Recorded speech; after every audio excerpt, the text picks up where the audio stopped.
Coming up on Citrus TV News, a major shakeup in the Syracuse men's basketball program. Why Jim Boeheim has canceled his scheduled retirement. A busy day on Capitol Hill with a Supreme Court nominee and the FBI director testifying in front of Congress. And today marks the first day of spring, even though it doesn't quite look like it.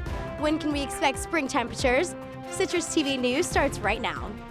This is Citrus TV News live at 6, your campus news leader. Men's basketball coach Jim Boeheim has canceled his planned retirement. Good evening, I'm Amico. And I'm Brooke Glatz. Matthew Weasel there joins us with the latest on the series of events that caused Boeheim to sign a contract extension. Matt? Thanks, Brooke. Well, Syracuse head coach Jim Boeheim is staying on the sidelines a little longer. Boeheim and Syracuse agreed to a contract extension on Sunday. The extension goes past the 2017-2018 season, the year Boeheim was set to leave the program. The reason for re-signing Boeheim was because the coach in waiting is now gone. Mike Hopkins is now the head coach at the University of Washington. Hopkins took the position yesterday. The former associate head coach for Syracuse now has a 6-year deal on the West Coast, and this move was certainly emotional for the 72-year-old man. When Mike came to me at 3 o'clock Saturday afternoon in tears and said, I got an unbelievable opportunity. And he said, I got a chance to go to Washington. I was so happy because he was happy. That was my only thought. Now, as for Hopkins, well, his spot on the bench is getting replaced by one of his former teammates, Adrian Autry, who was an assistant coach for Syracuse, will now be the associate head coach. And there's more stuff going on with Syracuse basketball. Another major piece leaving. We'll have more on that in sports. All right, thank you, Matt. Syracuse's biology department is set to launch a red-tailed hawk nest cam. Alumna Anne-Marie Patty Higgins donated funds to establish the online camera in memory of her husband, Thomas. Thomas, also an SU alum, was a city court judge and an avid bird watcher. The camera uses fisheye lenses to capture detailed images of the nest's activity. The nest cam was recently installed in Lyman Hall to watch 2 hawk nests. And the interim dean of Hendricks Chapel will be speaking on the engineering history of the Erie Canal. Samuel Clements, who is also a professor in the College of Engineering and Computer Science, will be talking about the planning, construction, and completion of the famous canal. The event is free and open to the public and takes place next Tuesday at 5 p.m. in Byrd Library. And it's Philanthropy Week. It began today in Shine Student Center. It celebrates Syracuse students' talents, time, and commitment to the school and community at large. The week will commemorate graduating seniors, donors, individual students, and school clubs. The celebrations end on SU's 147th birthday on Friday with a school-wide photo and cupcakes in Goldstein Auditorium. A snowmobiler was killed in a crash on a Central New York trail over the weekend. The Cortland County Sheriff's Office says deputies were called to the scene around 7 on Saturday night. The operator of the snowmobile was pronounced dead at Cortland Regional Medical Center. The cause of the crash is still under investigation. A police officer in upstate New York has been charged with a DWI for an off-duty incident. Kevin McKenna was driving his pickup truck after midnight on Saturday when he crashed into a marked police van. Neither officer was injured. McKenna has been relieved of his duties following the incident. SU students have one more day to pay their housing deposits and accept the terms and conditions of the lottery. Deposits must be paid in full by this Wednesday when the housing lottery opens. Citrus TV reporter Sabrina Maggiore has the full story. The first and most selective round of SU's housing lottery, the paper rounds, begins this Wednesday at 2 p.m. This initial round will be followed by 5 other rounds in which students will use MySlice to log on to their housing self-service page and pick their rooms. The lottery is for returning students. It's what our counterparts do as well. It gives you a chance to have some ability to pick where you want to live. The housing selection process begins with students first identifying their roommates. So we would go in and pick each other as roommates. Then the following day we'd be given a time to select. So what you want to do in the meantime is look at the apartments, look at the various roads, look at where the bus stops are, and come up with where you want to live, because you're going to actually pick where you want to live, the actual apartment. Students can expect their lottery numbers to come out this Wednesday and will be notified via an email by the housing office. Sabrina Maggiore, Citrus TV News. Well, it may not feel like it just yet here in Syracuse, but today it is officially spring, Alex. Spring began at 6:29 Eastern this morning. That is the exact moment of the vernal equinox, when the sun's rays are directly over the equator. Our CitrusTV cameras were out on campus today, where clouds kept the sun hidden much of the day. Will any sun be heading our way to melt the piles of snow from last week's blizzard? Rebekah Castor is here to let us know. Rebekah? Thanks, Alex and Brooke. Yes, we do have sunshine in the forecast this week, but right now we're looking at cloudy skies with temperatures at 39 degrees. Tonight we're going to get down to 31 degrees, but the dryness in the air is going to prevent any snow flurries or rain coming our way tonight. Taking a look at our Doppler radar, we'll see we're pretty dry tomorrow, and on Wednesday, that's when we're going to see those snow flurries come in. I'll tell you more about what snow we can expect and when we'll see that sunshine coming up on CitrusTV News. Coming up, FBI Director James Comey testified before Congress today and directly contradicted President Trump. And a deadly riot at a Guatemalan youth prison with gangs taking over the facility.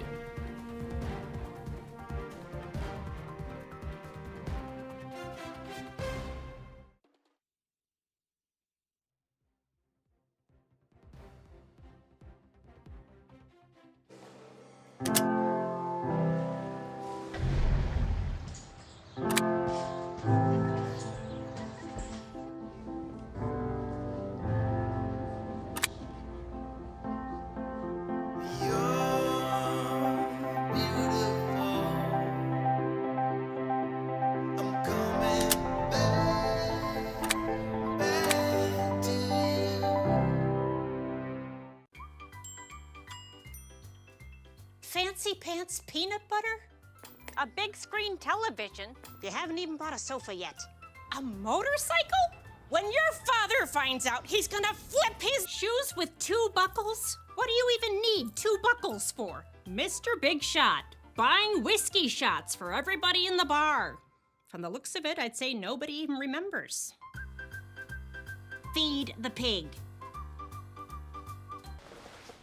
Maybe he's really focused. Maybe he likes spinning the wheels. Maybe he just loves trucks. Preoccupation with objects is one early sign of autism. Learn the others today.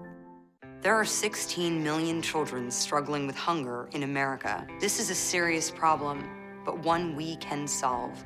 Visit feedingamerica.org to help. Together we can solve hunger. Together we're feeding America. Your daughter just had her first breakup. Do you A, put yourself in her shoes?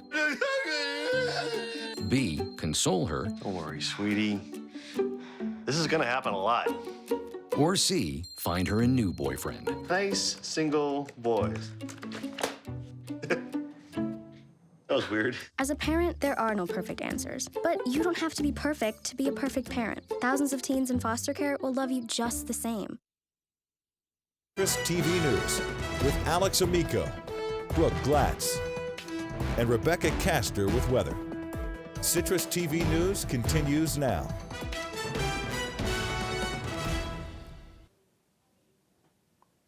FBI Director James Comey testified before the House of Intelligence Committee earlier today. Comey says the FBI has no information to substantiate President Donald Trump's claims that former President Barack Obama wiretapped him before the election. He stated that Russians used a third party to communicate with WikiLeaks in attempts to interfere with the U.S. election. Comey says the frequent leaks of classified information under the Trump administration needs to be controlled. Classified information are serious, serious federal crimes for a reason. They should be investigated and, where possible, prosecuted in a way that reflects that seriousness so that people understand it simply cannot be tolerated. President Trump's Supreme Court pick was on Capitol Hill today for the start of his confirmation hearing. Neil Gorsuch could be in for several days of intense questioning before the Senate Judiciary Committee. The president tapped the Colorado appellate judge to replace the late Antonin Scalia last month. The full Senate is expected to vote on his nomination in April. Senator Richard Blumenthal says Democrats are prepared to use every tool in the to block Gorsuch's confirmation. Is a school of thought, and I think you are alluding to it, that perhaps the best strategy would be to wait for the next nominee. But I think every nominee is important. If I conclude This one is outside the mainstream. I will use every tool at my disposal, and I think many of my Democratic colleagues share that view. A new Gallup poll shows Trump's approval rating currently stands at 37%, while 58% of Americans surveyed say they disapprove of Trump's performance as president. That's the lowest approval rating he's seen since taking office 2 months ago. The survey says Trump's numbers have taken a hit due to several controversies swirling around his presidency, including his accusations that then President Obama wiretapped his phones, as well as broad opposition to his travel ban and efforts to repeal and replace Obamacare. Billionaire philanthropist David Rockefeller has passed away at 101 years old. Rockefeller was the former head of J.P. Morgan Chase Bank and the grandson of Standard Oil co-founder John D. Rockefeller. He died peacefully in his sleep this morning at his home in New York. North Korean state media are calling a great leap forward for the country's rocket program. Leader Kim Jong-un reportedly supervised the successful test of a powerful new rocket engine last night. The technology could be used to launch a satellite or a long-range missile. Kim said that it would start at the beginning of the year, and the North is close to test launching an intercontinental ballistic missile. At least one person is dead after a riot in a youth correctional facility in Guatemala. The National Civil Police say a prison gang called Barrio 18 is to blame. The gang started a fire and took several corrections officers hostage. One of the officers was killed.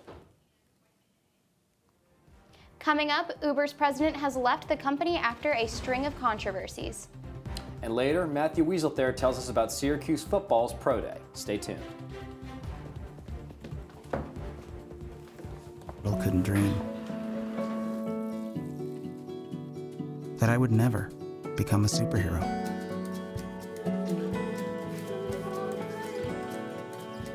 But I learned how to fly, just to come back in a new disguise and be the hero that I've always wanted to be.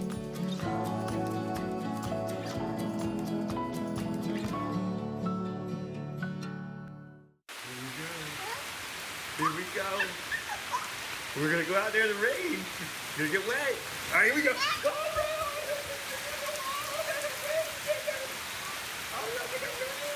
Okay, quick.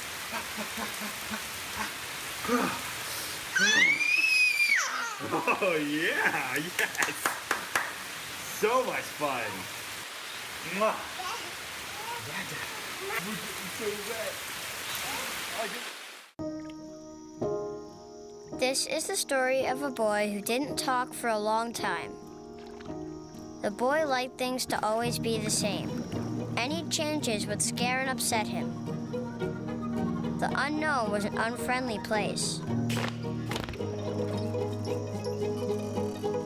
The boy was very sensitive to lights and sounds. So he built secret hiding places where they couldn't get in. The boy didn't like looking people in the eye. He wasn't trying to be mean, it just made him feel uncomfortable. Sometimes he would flap his arms again and again.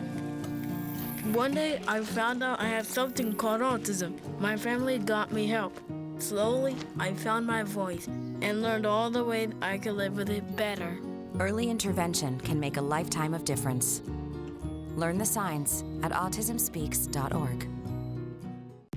From the CitrusTV Weather Center, this is SU's most accurate weather forecast. While we did still have snow on the ground today, the first day of spring did bring warmer temperatures across central New York. Syracuse is at 37 degrees and temperatures hitting the 40s up and down in Elmira, Binghamton, Roane, and Fulton. Taking a look at tomorrow morning, we're going to see a temperature of 34 degrees at about 8 a.m. and those cloudy skies we have today are going to continue into tomorrow. And then some snow showers are going to be coming our way tomorrow night. We can expect flurries to start picking up at about 11 p.m. tomorrow night. So then Wednesday, that's where we're going to see some more snow coming our way. Those showers Tuesday night will continue into Wednesday morning, and those showers will continue until afternoon on Wednesday. And then we'll see some clear skies coming in Wednesday evening towards sunshine on Thursday. Now that we're back in springtime, we have to start thinking about our allergy count again. The pollen count is going to stay pretty low this first week of spring due to the fact we're still seeing some below freezing temperatures this week. So breathing conditions are going to remain good this week. You won't have to worry as much about pulling out that allergy medicine just quite yet. And taking a look at our 5-day forecast, we have snow, sunshine, and rain. There's that sunshine on Thursday this week with a high of 34 degrees. But then rain is coming our way this weekend with an 80% chance on Friday, and temperatures in the 40s this weekend as well. So Rebecca, luckily I think we were all away from Syracuse when Syracuse got hit with this blizzard last week. This snow we're going to get Tuesday. Please tell me it's not going to be like that was. Yep, so snow flurries are going to pick up Tuesday night and then they continue into Wednesday morning. It's not going to be anything like we saw last week, so that's definitely something to feel good about. And then that sunshine on Thursday should melt it right away, so nothing too crazy to worry about. All right, perfect. Thank you so much. Plenty of quirks make Syracuse what it is, so when things get chilly, locals can get creative. Chris Venzon gives us a look at how people can still do hot yoga even when things are a little cold.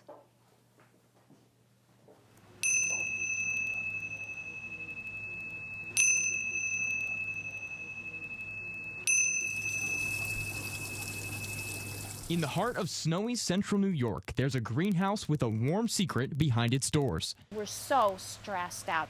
Yoga gives you a chance to relax and tune all of that out. Yep, you heard that right.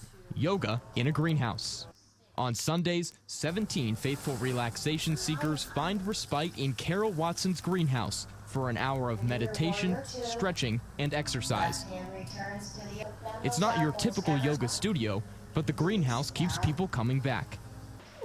It's just beautiful. I mean, look at these flowers, you know, it's really pretty. Today the sun is shining, you can see the blue sky. It just makes a unique environment for yoga. The yoga helps everyone in the class take the edge off, none more so than the class's instructor. My co-workers know me as being a little intense, and it's taken all these years of practice and listening to my instructors to get myself to a point where I don't let those little things bother me that used to. It's therapy unlike anything you've experienced. Chris Venzon, CitrusTV. A law has been passed to prevent people from using drones to drop items to inmates in New York prisons. The Westchester County Board of Legislators unanimously approved this law earlier in March. The law bans flying drones within 1,000 feet of the county jail. First-time offenders will face a penalty and a fine. And Uber's president is leaving the company after 6 months on the job. The ride-sharing service confirmed Sunday that Jeff Jones is quitting. He was Uber's second in command. Several other executives have left in recent weeks as Uber was hit by a string of controversies. The latest was a New York Times report that Uber developed a tool to deceive authorities in cities banned or limited Uber's operations. A Philadelphia man is suing a New York City bar after he was allegedly denied service for wearing a Make America Great Again hat. The man says that the bartender asked him if the hat was a joke. The bar owner said, quote, "Anyone who supports Trump or believes what you believe is not welcome here." The manager of the bar then asked the customer to leave. Disney's remake of the cartoon classic Beauty and the Beast shattered the box office with a $170 million debut. That left the other contenders in the top three trailing behind by more than $1 million. Warner Brothers action-adventure film Kong Skull Island earned an estimated $28.8 million in its second week. Not too far behind, science fiction drama Logan came in third place. And coming up, Syracuse men's basketball may have not made the NCAA tournament, but that doesn't mean March Madness avoided the hill. Plus, the women's team takes on the #1 squad in the land. That and more on the other side of the break. Hey, Hard, what's this? That's my resignation letter. You're resigning? Why? Because you're constantly ignoring me. You're half as active as you used to be, and you get stuff like this. You've been putting me under a lot of pressure lately. That's why I'm ready to quit. I forgot. I'll do better. Please, don't quit on me. Okay. But remember, it's not what you say. It's what you do. Listen to your heart. Don't let it quit on you. Let's go for a walk. Uncontrolled high blood pressure could lead to a stroke, heart attack, or death. Get yours to a healthy range before it's too late. What are you, superheroes? Just four brothers who hate bullies and love this city.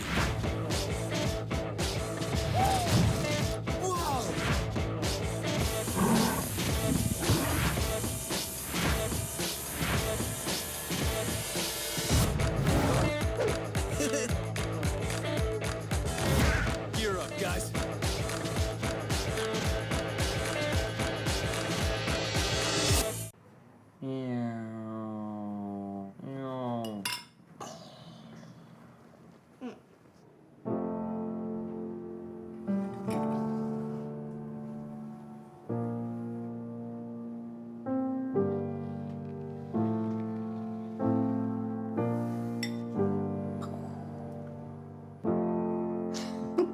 Visit aarp.org/caregiving for information on how to provide even better care for the person who wants to care of you.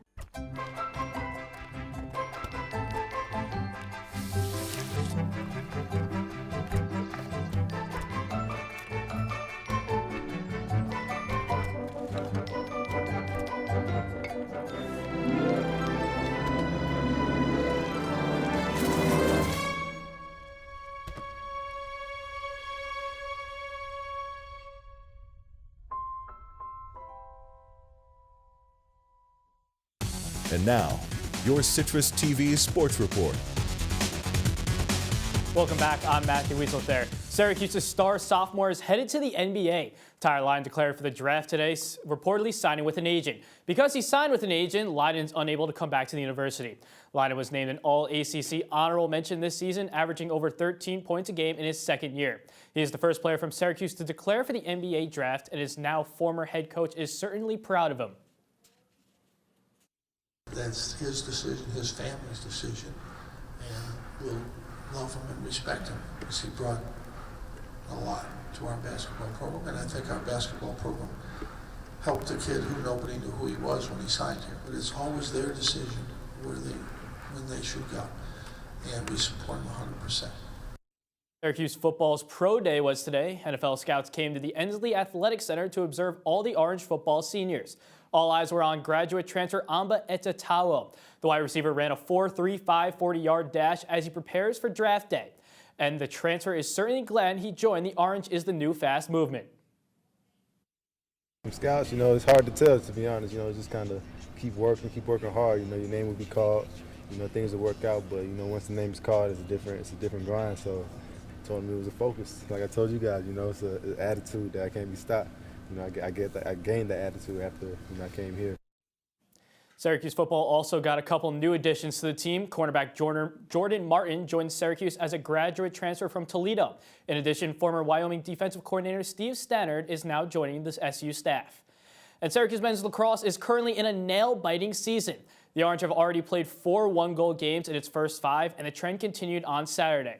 Syracuse played Johns Hopkins down in Baltimore, and it came down to the last shot. The Blue Jays and Orange were tight the whole way through. A Nick Mariano goal in the dying minutes of regulation for Syracuse tied the game. Then the Orange won on a game-winning goal by junior transfer Brendan Bomberry less than 2 minutes into overtime to give SU an 8-7 win. Syracuse's exciting season continues this Saturday in the Carrier Dome against ACC foe Duke. And if you thought Syracuse was a little crazy right now, then you'll be missing the biggest madness of all. The NCAA tournament tipped off this weekend, and there were upsets galore. The #1 overall seed in the tournament, Villanova, was upset on Saturday. By the end of the weekend, Duke and Louisville were also bounced from the big dance. Those 2 teams are from the ACC. 9 teams from Syracuse's conference went to the NCAA tournament. North Carolina is the only team left. The Sweet 16 gets started on Thursday. And you're talking March Madness, got to go to the women's side too. It's a rematch of last year's national championship game. Syracuse takes on #1 overall seed UConn tonight.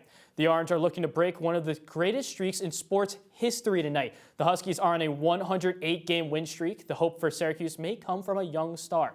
Freshman Gabby Cooper scored 15 points in the first quarter of SU's win over Iowa State on Saturday. Syracuse and UConn tip off tonight at 6:30. And this game for Syracuse, if they win, it's one of the biggest upsets of all time in any college sport. They have a chance, though. They have the best backcourt in the country with 2 seniors in Brittany Sykes and Alexis Peterson, but certainly it's no easy task to take on the best team in the country who hasn't lost in forever. Naturally, but do you think we have a good shot of winning? I think they have a better shot than people think. They played UConn last year. UConn graduated the 3 seniors last year with the top 3 picks in the WNBA draft. So they're a little bit worse than last year. Obviously, they haven't stopped winning.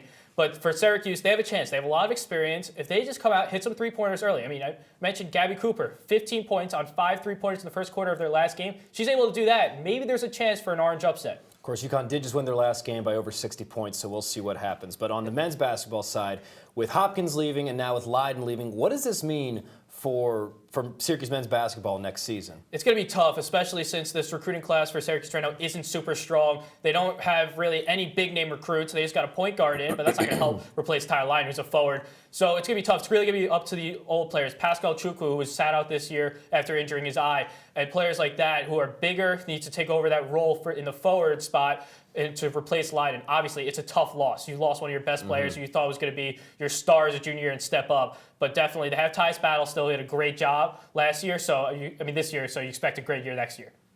All right, thank you so much. Coming up, we take one more look at tomorrow's weather. And there's a new Muppet on Sesame Street. We're back in 60 seconds.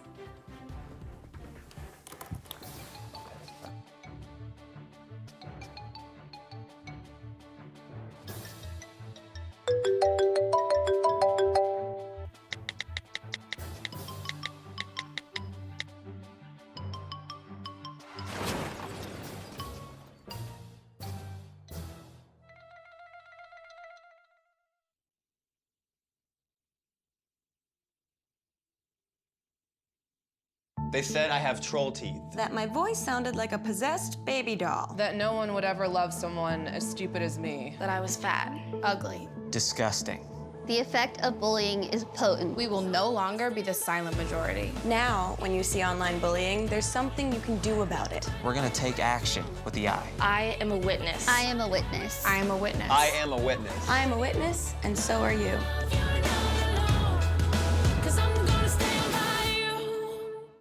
If you see news happening on campus, in Syracuse, or across the nation, call the CitrusTV newsroom, 315-443-1177, or tweet at CitrusTV News, your campus news leader.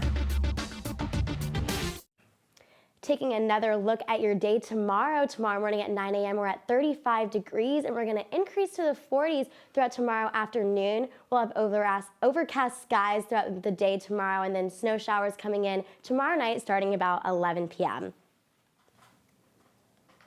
And coming up next on OTN is Orange Press Pass, followed by Syracuse Unpeeled. Citrus TV Noticias is on at 7:30. You can see the OTN schedule and all Citrus TV content on our website.